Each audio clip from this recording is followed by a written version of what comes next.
جی السلام علیکم۔ وعلیکم السلام ہاں جی، ورحمۃ اللہ وبرکاتہ۔ یہ اسکرین اب آ رہی ہے آپ کے سامنے؟ جی شیخ، آ رہی ہے نظر۔ شیخ ایک جی سوال آ رہی کرنا ہے۔ تھا۔ ایک منٹ ذرا، میں اس کو سیٹ کر لوں ذرا۔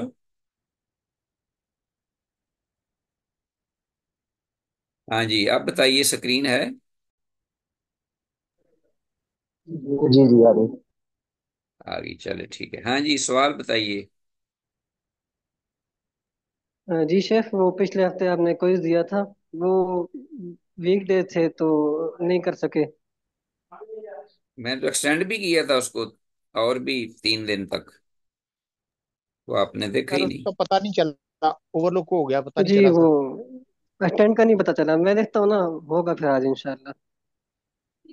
چلیں آپ کا دوبارہ دیکھ لیتے ہیں انشاءاللہ اس کے بعد۔ ابھی رات کو میں اس کو سینڈ کر دوں گا، اور دیکھ لیجئے۔ جی شیخ، جزاک اللہ خیرن۔ اوکے جی، وما توفیقنا الا باللہ۔ تو یہ حدیث ہم پڑھتے ہیں۔ آج ہمارے پاس کتاب باب الخل و طلاق کے بارے میں ہے، خلا اور طلاق کے بارے میں۔ ہم نے جیسا کہ گزشتہ باب میں بھی ہم نے یہ پڑھ لیا تھا کہ خلا اور طلاق یہ دونوں زوجین کے مابین شریعت طاہرہ نے یہ حق رکھا ہے، ایک دوسرے سے کسی ویلڈ ریزن کی وجہ پر، معقول وجہ کی بنا پر، جو بیوی ہے وہ بھی خلا لے سکتی ہے، اور جو مرد ہے وہ بھی الگ بیوی کو کر سکتا ہے۔ بہرحال اس بارے میں احادیث ہیں چند ایک جو آگے آ رہی ہیں، کچھ ہم نے مطالعہ بھی کی ہیں۔ ابو ہریرہ رضی اللہ تعالیٰ عنہ سے یہ حدیث ہم پڑھیں گے 3286، پہلے بھی پڑھ لی ہے لیکن ایک بار پھر میں اس کو دہرائے دیتا ہوں کہ کہتے ہیں کہ رسول اللہ صلی اللہ علیہ وسلم نے ارشاد فرمایا، کل طلاق جائز، ہر طلاق جو ہے وہ جائز، یعنی کیا ہے وہ کیا ہوگی وہ اپنا ہو جائے گی، اپنا اس کا آ، اصل حکم جو ہے وہ واقع ہونا ہے، یعنی وہ واجب، یعنی اس کا نفاذ ہو جائے گا۔ کل طلاق جائز، ہر طلاق جو ہے وہ نافذ ہو جائے گی، الا طلاق المعتوہ، سوائے مجنون یا دیوانہ شخص، اس کی طلاق کے، والمغلوب علی عقلہ، اور فاتر العقل، جو مخبوط الحواس، یا کوئی اپنا جس کا دماغ ذہن ٹھیک نہ ہو، سوچ ٹھیک نہ کام کر رہی ہو، یا مدہوش ہو، کوئی بھی معنی۔ رواہ ترمذی، امام ترمذی نے اس کی روایت کیا ہے، وقال ھذا حدیث غریب، اور امام ترمذی رحمہ اللہ نے ہی یہ وضاحت کی ہے کہ یہ حدیث غریب ہے۔ وعطاء بن عجلان الراوی ضعیف، اور اس حدیث کی سند میں عطاء بن عجلان ایک راوی ہے جو ضعیف ہے، جو کہ صحت کے اوصاف کو نہیں پہنچ پایا۔ راہب الحدیث، اور اس کا کیا، اس کے اندر فالٹ یا کمی کیا تھی کہ وہ حدیث کو محفوظ نہیں کر سکتا تھا، اس بارے میں اس کا حافظہ کمزور تھا، یا وہ جو بھی تھا بہرحال یاد رکھنے والا حدیث کو نہیں تھا۔ تو ایسے حدیث خرابی کے آنے کی وجہ سے حدیث جو ہے وہ محدثین کے ہاں معلول، یعنی اس کے اندر یہ ضعف کی علت ہے، ما ہو جاتی ہے، ضعیف ہو جاتی ہے۔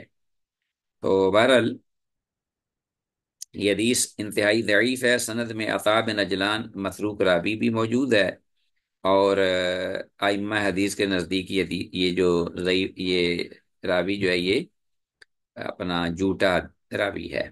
ٹھیک ہے جی، عطاء بن اجلان ذہن میں رکھیے گا، آپ سے پوچھا جا سکتا ہے، واللہ عالم۔ حدیث میں لفظ المعتوہ ہو کمانا مجنون یا دیوانہ ہو جائے۔ اچھا، یہ انڈر لائن کیجئے اور آگے حدیث پڑھتے ہیں دوسری۔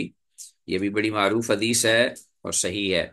وعن علی بن ابی طالب رضی اللہ تعالی عنہ قال، علی بن ابی طالب رضی اللہ عنہ سے یہ روایت ہے، وہ کہتے ہیں کہ رسول اللہ صلی اللہ علیہ وسلم نے فرمایا، رفع القلم عن ثلاثۃ، قلم جو ہے وہ 3 قسم کے لوگوں سے اٹھا لیا گیا ہے، یعنی وہ مرفوع القلم ہو گئے ہیں۔ عن النائم، ایک تو سونے والا، حقیقی جو گہری نیند سو رہا ہے، حتی یستیقظ، یہاں تک کہ وہ بیدار ہو جائے، بیدار ہونے تک سونے والا، وعن الصبی حتی یبلغا، اور نابالغ بچہ یہاں تک کہ وہ بالغ ہو جائے، بلوغت کو پہنچ جائے۔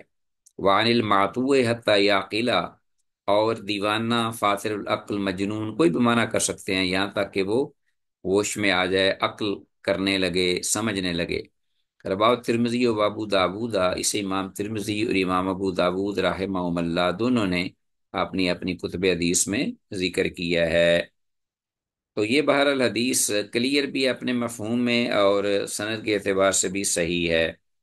آگے حدیث ہے یہی اسی متن کے ساتھ، امام دارمی نے بھی اس کو روایت کیا ہے۔ رواه الدارمی عن عائشہ وابن ماجہ عنہما، امام دارمی نے حضرت عائشہ رضی اللہ عنہ سے یہ حدیث روایت کی ہے انہی الفاظ کے ساتھ، رفع القلم عن ثلاثہ، اور امام ابن ماجہ نے ان دونوں سے روایت کیا ہے۔ امام ابن ماجہ نے ان دونوں سے، یعنی سیدہ عائشہ سے بھی اور حضرت علی رضی اللہ عنہما، دونوں سے یہ حدیث جو ہے وہ روایت کی ہے، اور امام دارمی اور امام ابن ماجہ کی۔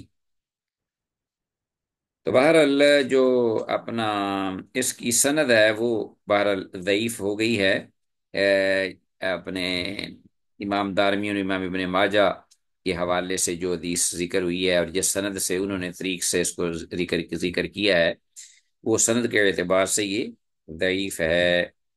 اس میں حماد بن ابی سلیمان اور ابراہیم النخعی دونوں ہی مدلس اور عنان ہیں۔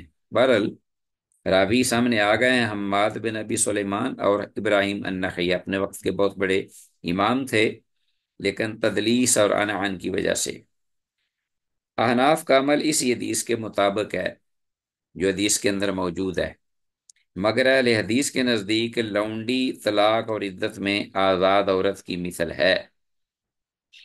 علماء اہل حدیث یہ کہتے ہیں کہ جو لونڈی، زر خرید لونڈی جو تھی اپنے وقت میں، طلاق اور عدت میں آزاد عورت کی طرح ہی ہے، اس لیے کہ قرآن کی آیت دونوں کو مطلق شامل ہے، اور دوسرے حدیث بھی، ہاں جی، یہ حدیث بھی سند کے اعتبار سے بہرحال یہ ضعیف ہی ہے۔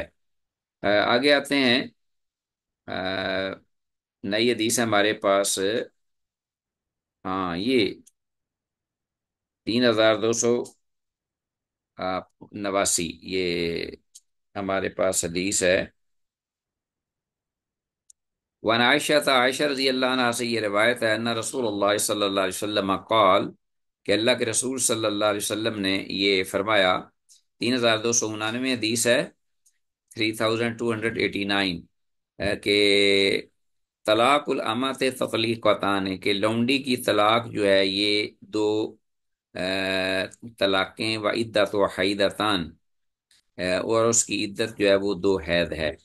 امام ترمذی، امام ابو داود، امام ابن ماجہ اور امام دارمی رحمہ اللہ سب نے اس حدیث کو روایت کیا ہے، 3299 حدیث۔ اور اوپر جو میں نے ذکر کیا ہے، اہل حدیث کے نزدیک احناف کا عمل اس حدیث کے مطابق ہی ہے، مگر اہل حدیث کے نزدیک لونڈی طلاق اور عدت میں آزاد عورت کے مثل ہے۔ یہ بات اس حدیث کے بارے میں ہے، یہ اوپر والی حدیث جو ہے اس کے بارے میں نہیں، وہ تو معروف ہے کہ تین جو لوگ ہیں وہ مرفوع القلم ہیں، اور یہ حدیث جو حضرت عائشہ رضی اللہ عنہ سے مروی ہے، طلاق الامات تطلیقتان و عدت و حیدتان، تو یہ حدیث جو ہے ایک تو سند کے اعتبار سے ضعیف ہے، جبکہ اوپر والی صحیح ہے، اور دوسرا یہ کہ اس میں جو احناف ہیں ان کا تو جو عمل ہے وہ اس حدیث کے مطابق ہی ہے، کہ لونڈی کی جو اپنا عدت ہے یا طلاق کا طریقہ ہوگا وہ آزاد عورت کی طرح نہیں، اس حدیث کی طرح ہے کہ اس کی دو طلاقیں ہوں گی اور دو ہی ہے عدت، اس کی دو حید ہوگی۔ لیکن علماء اہل حدیث جو ہیں وہ کہتے ہیں کہ لونڈی جو ہے، زر خرید لونڈی جو اس وقت میں تھی، طلاق اور عدت میں آزاد عورت کی طرح حکم رکھتی ہے، جس طرح آزاد عورت کے ساتھ معاملہ کیا جائے گا اسی طرح طلاق نارمل حالت میں لونڈی کی بھی ہوگی، اس کی عدت کے معاملے میں اور طلاق کے معاملے میں۔ تو بہرحال، اور وہ علماء اہل حدیث جو ہیں وہ یہ کہتے ہیں کہ یہ حدیث سند کے اعتبار سے صحیح نہیں، لہذا یہ حجت نہیں ہو سکتی۔ الفصل الثالث، تیسری فصل آئی ہے اس باب کے بارے میں، 3290 حدیث عن ابی ہریرہ، ابو ہریرہ رضی اللہ تعالیٰ عنہ سے یہ روایت ہے، ان النبی صلی اللہ علیہ وسلم قال کہ اللہ کے نبی صلی اللہ علیہ وسلم نے فرمایا، المنتزعات والمختلعات ہن المنافقات. منتزعات نافرمان، انتزع ینتزع یعنی وہ اپنا نکلنے والی، یعنی اطاعت و فرما برداری سے اپنا نکلنے والی، یعنی نافرمانی کرنے والی. والمختلعات اور خلا سے ہے یہ، اختلاع یختلع باب افتعال، تو یہ خلا اصل لینے والیاں، ہن وہ منافقات منافقوں کی صف میں ہیں. ہن المنافقات یعنی وہ منافق ہیں، صف کی بات بھی نہیں بلکہ وہ منافق ہیں ڈائریکٹ. یہ دونوں نافرمان اور پھر خلا طلب کرنے والی ہیں. رواہ النسائی، اس امام نسائی نے روایت کی ہے، 3290 حدیث صحیح ہے. حدیث کی عبارت المنتزعات، یہ سے مراد وہی نکاح سے نکلنے والیاں، اور لفظ المختلعات کا مطلب خلا طلب کرنے والیاں. تو نکاح سے جو نکلتی ہیں وہ بھی نافرمانی کی وجہ سے نکلتی ہیں، ہاں اکثر و بیشتر ایسے ہی ہوتا ہے. تو اس لیے مگر اس وقت جب یہ بغیر کسی معقول وجہ اور سبب کے ایسا کریں تو پھر ہوں گی. اگر ویلڈ ریزن ہے پھر تو طلاق جو ہے یا خلا عورت کو کے لیے جائز ہے اور اس کے لیے حق ہے، جیسے مرد کے لیے طلاق اس کو اختیار دیا گیا ہے. تو یہ اس وقت ہوگا جب بغیر کسی معقول وجہ یا عذر کے، ویلڈ ریزن کے، وہ ایسا کریں، پھر وہ نافرمان ہے. جیسا کہ پہلے حدیث میں بھی ہم نے پڑھا ہے کہ ایوم امرأۃ سألت زوجہا طلاقا فی غیر ما بأس فحرام علیہا رائحۃ الجنہ. ایک بار 3291 حدیث آگے آئی ہمارے پاس، وان نافع سیدنا نافع رحمہ اللہ ان مولات لصفیہ بنت ابی عبید، صفیہ بنت ابی عبید کی آزاد کردہ جو لونڈی تھی، ان سے روایت کرتے ہیں کہ انہا اختلعت من زوجہا، کہ انہوں نے اپنا اختلعت من زوجہا، انہوں نے خلا لے لیا اپنے خامند سے، بکل شیء لہا، ہر اس چیز کے بدلے جو ان کی تھی. فلم ينکر ذلك عبداللہ بن عمر، اور عبداللہ بن عمر رحمہ اللہ نے اس بارے میں ان کی بات کو بالکل اپنا مان لیا، بالکل انکار نہیں کیا، اور نہ ہی اپنا اس آگے سے کوئی اپنا ریئیکشن دکھایا. تو یہ نافع عبداللہ بن عمر رضی اللہ تعالیٰ عنہما کے یہ شاگرد ہیں، وہ بیان کر رہے ہیں کہ صفیہ بنت ابی عبید جو ہیں، صفیہ بنت ابی عبید جو تھیں، ان کی وہ لونڈی ہے جس سے یہ روایت کرتے ہیں کہ انہوں نے اپنی ہر چیز جو بھی تھی ان کے پاس، اس کے بدلے اپنے خامد یعنی عبداللہ بن عمر سے خلا لے لیا. ٹھیک ہو گیا جی. تو جی معلوم جی ہوا سر. کہ، ایک منٹ میں یہ ذرا بتا دوں آپ کو، ایک 3291 حدیث، ذرا اس کی سند جو ہے آپ دیکھ لیجئے گا پہلے.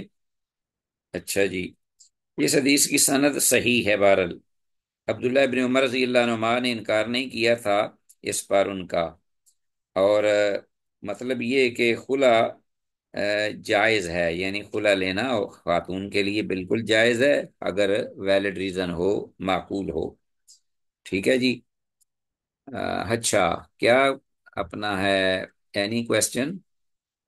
سر میرا سوال یہ ہے کہ بیوی کو تو خلا کا حق ہے کسی ویلڈ ریزن کی وجہ سے، لیکن کیا لونڈی کو بھی اختیار ہے خلا کا، یا آزاد کردہ لونڈی خلا لے سکتی ہے؟ مجھے سمجھ نہیں آئی اس بات کی.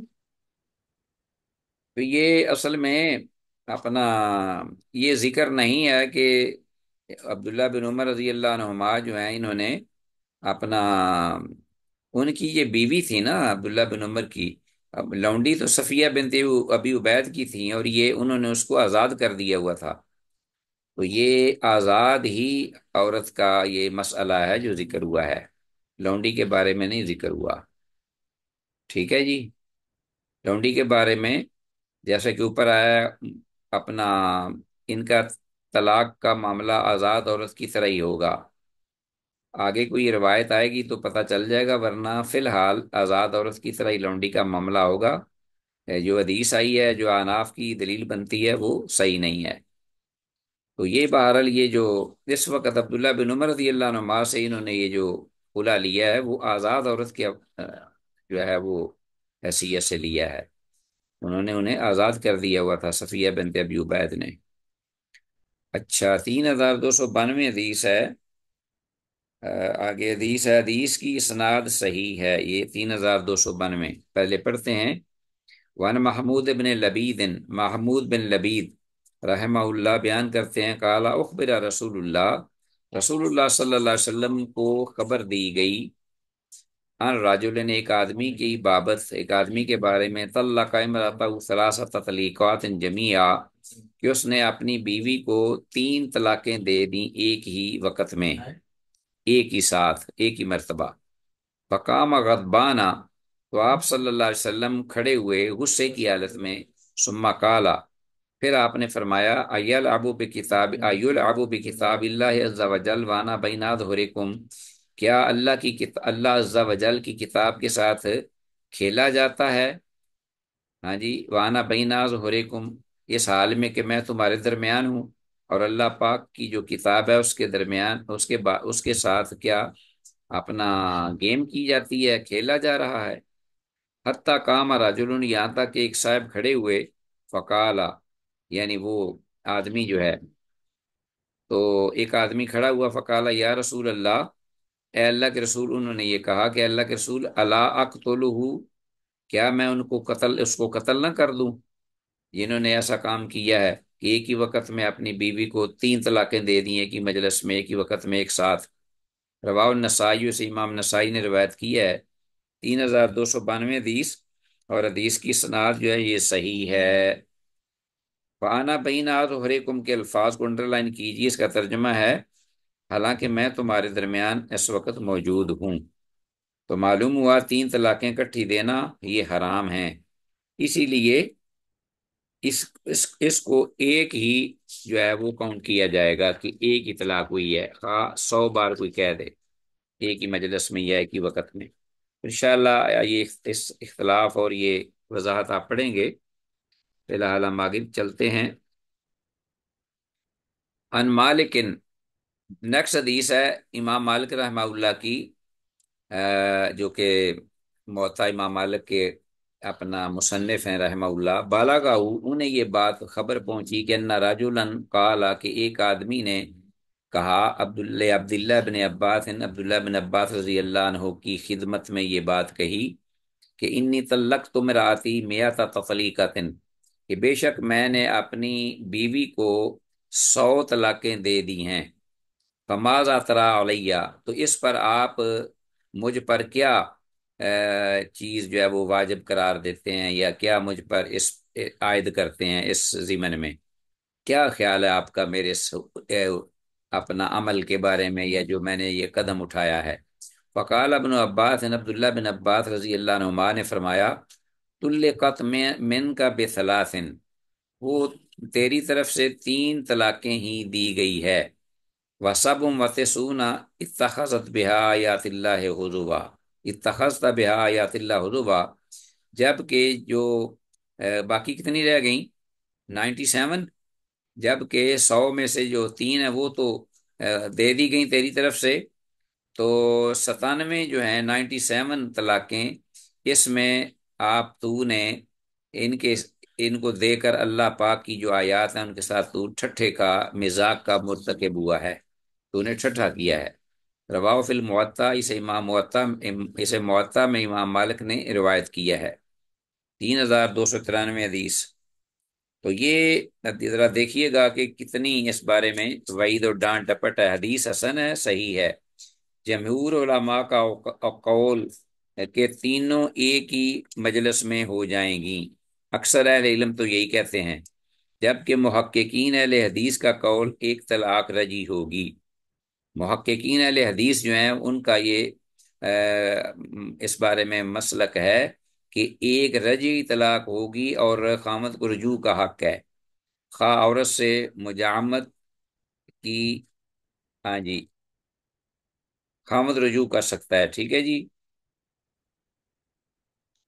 اور یہی صحیح قول ہے بقیہ تفصیل جو ہے اعلام الموقعین میں، اغاثۃ اللافان میں، رسالہ امام شوکانی اور نیل الاوتار میں اور مسلک الختام میں، یہ ساری وضاحتیں جو ہیں وہ موجود ہیں کہ ایک ہی وقت میں 100 بھی اگر طلاق ہو تو وہ ایک ہی کاؤنٹ ہوگی۔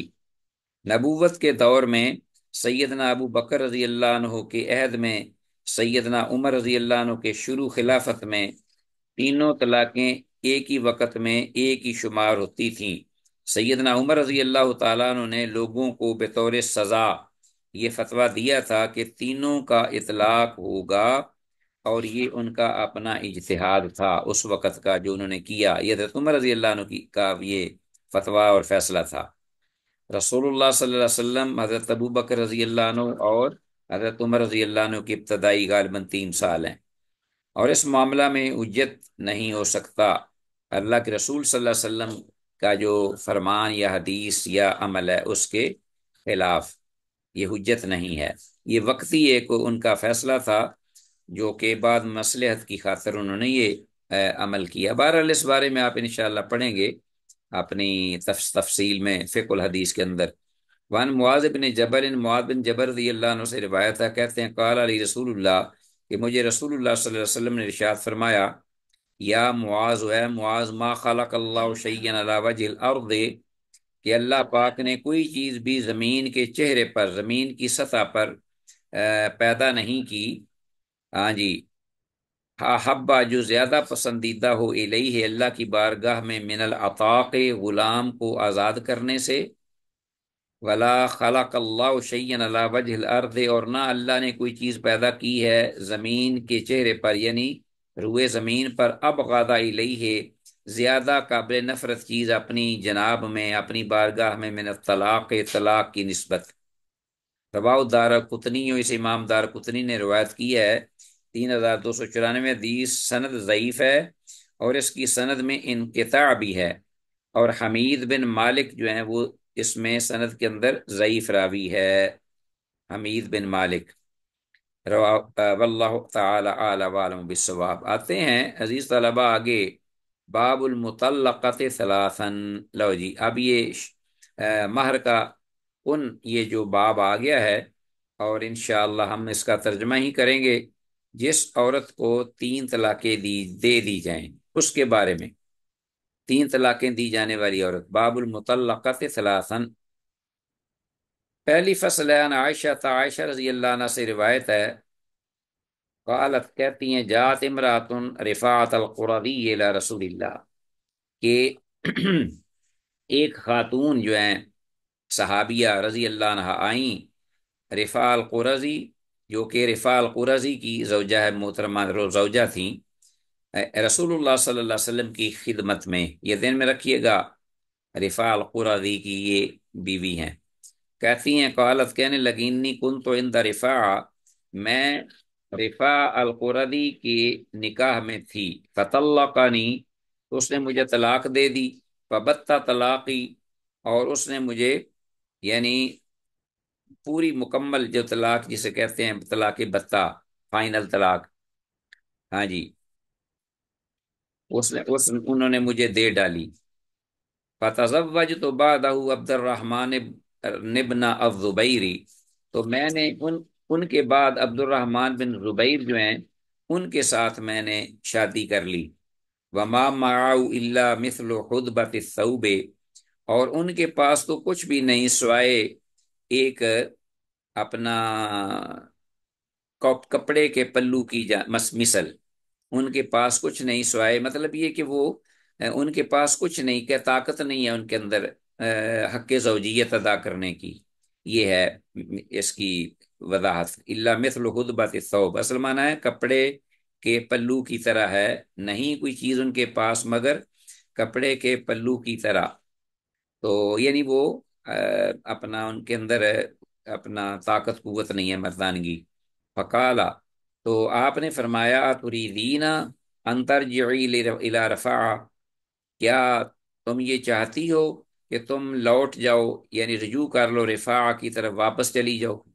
قالت، کہنے لگی، نعم، ہاں۔ قال، آپ نے فرمایا، حت لا، نہیں، آپ ایسا نہیں کر سکتی، حتیٰ تذو کی اسیلتہ و یذو کا اسیلتہ کے، یہاں تک کہ تم، اس کا لفظی معنی تو یہ ہوگا کہ یہاں تک کہ تم اپنا لے لو، اپنا ذائقہ لے لو، اسیلتہ اس کے اسیلہ کا، و یذو کا اسیلتہ کے، اور وہ جو اپنا یہاں تک کہ تم لے لو ان کے، یعنی اپنے خامد عبد الرحمن بن زبیر کے اسیلہ، یعنی ان کے ساتھ صحبت کر لو، اور وہ تجھ سے جب تک کہ صحبت نہ کر لیں، اور وہ چکھ لیں اسیلہ تک تمہارا اسیلہ۔ تو یہاں مراد یہ وہ مجامت کی جگہ ہیں، شرمگاہیں بھی کہہ سکتے ہیں آپ ان کو۔ متفق علیہ، اسے متفق علیہ حدیث ہے، اور عائشہ رضی اللہ عنہا سے یہ مروی ہے۔ تو یہ کلیئر ہے اپنے مفہوم میں 3295 حدیث۔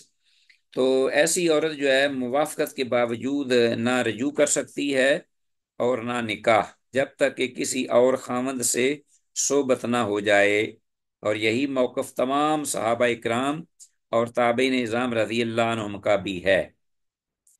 حضرت صرف سعید بن مسیب جو ہیں کبار تابعین میں سے ہیں رحمہ اللہ، وہ صرف یہ کہتے ہیں کہ صرف عورت سے نکاح کافی ہوگا، جماع ضروری نہیں، اور ان کا یہ کہنا قرآن و حدیث کی وجہ سے اپنا مردود ہے، کیونکہ قرآن مجید میں بھی یہ الفاظ آئے ہیں حتیٰ تنکح زوجا غیرہ، اور اس نکاح سے مراد جماع ہے عورت اور مرد کے درمیان، جب تک وہ دونوں نکاح نہ کر لیں، یعنی مجامت نہ کر لیں، وہ الگ دوسرے خامد کے لیے جو عورت ہے وہ حلال نہیں ہو سکتی۔ اور حدیث یہ ہے آپ کے سامنے، اور یہ حدیث بھی متفق علیہ ہے، لہذا سعید بن مسیب رحمہ اللہ کا یہ جو قول ہے یا کہنا ہے کہ صرف نکاح کافی ہوگا، یہ ان کا اپنا ایک ذاتی خیال اور فتویٰ ہے۔ آتے ہیں الفصل الثانی، دوسری فصل ہے، وان عبداللہ بن مسعود، عبداللہ بن مسعود رضی اللہ عنہ سے یہ روایت 3296 حدیث، قال کہتے ہیں لعن رسول اللہ صلی اللہ علیہ وسلم المحلل والمحلل لہ، کہ اللہ کے رسول صلی اللہ علیہ وسلم نے لعنت ڈالی حلالہ کرنے والے اور جس کے لیے حلالہ کیا جا رہا ہے، ان دونوں پر۔ رواه دارمی، اس امام دارمی نے روایت کیا ہے۔ تو حلالہ جو ہے یہ آپ جانتے ہی ہوں گے یہ کیا ہے، تو